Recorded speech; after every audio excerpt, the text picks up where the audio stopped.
Morning everyone, કેમ છો તમે મજામાં?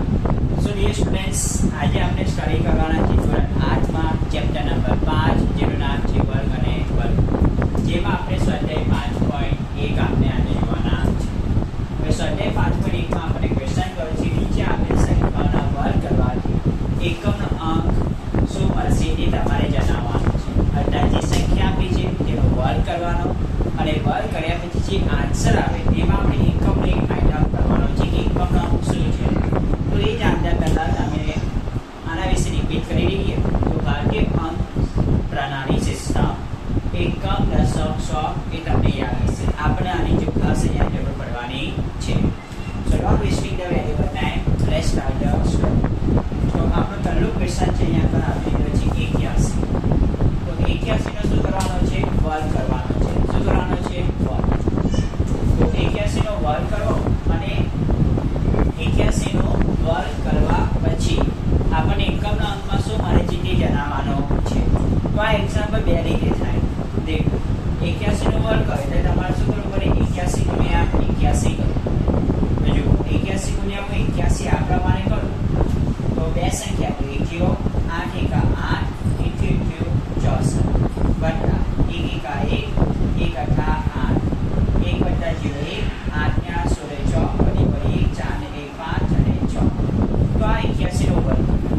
હું તમને અત્યારે ગુણાકાર કરીને સમજાવવા માંગુ છું કે આપણે પ્રશ્નમાં એક્ચ્યુઅલમાં શું કર્યું છે. પ્રશ્ન કહ્યું છે કે નીચે આપેલ સંખ્યાઓનો વર્ગ કરવાથી તો આ 81 છે. 81 નો મેં વર્ગ કર્યો તો શું જવાબ આવે? 6561. શું જવાબ આવે?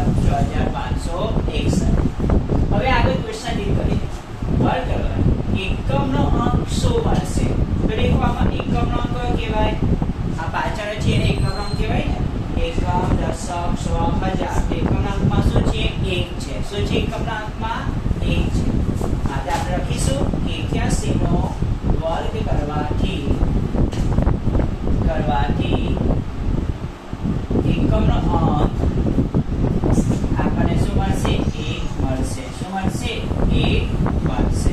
ઠીક છે. હવે હું એક શોર્ટ રીત એટલે કે એકદમ ટૂંકી રીત દ્વારા સમજાવું છું. તો જુઓ આ જ એક્ઝામ્પલનો બીજી રીતે સોલ્વ કરું છું. એકદમ ઇઝી મેથડ પડે.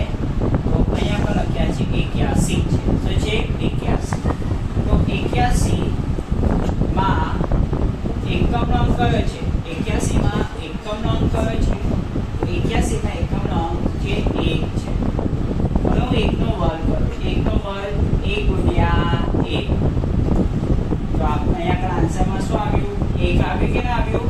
યસ. ઓકે. માત્ર લખીશું કે આ 81 નો વર્ગ કરવાથી મળતો એકમનો અંક 1 છે.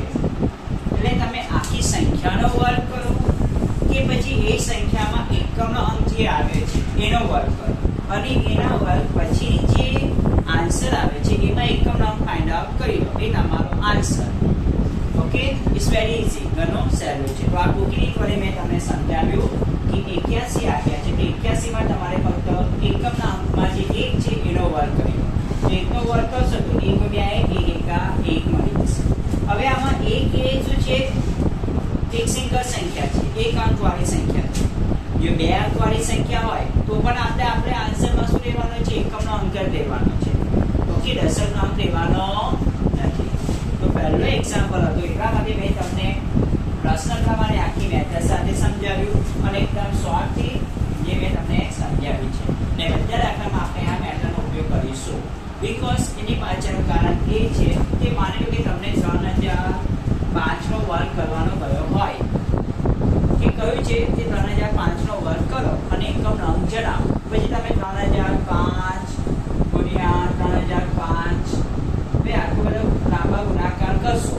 પછી જે આન્સર આવશે એમાંથી એકમનો અંક તમારે શોધીને રાખવાનો. તો ઘણું લાંબુ થઈ જશે ને.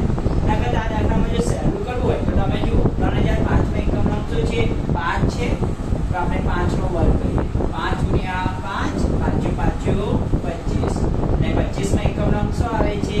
5 આવે. શું આવે? 5. એ તમારો શું કહેવાશે? આન્સર કહેવાશે. શું કહેવાશે? Answer. So it's very easy. ઘણું સહેલું છે. આઈ હોપ કે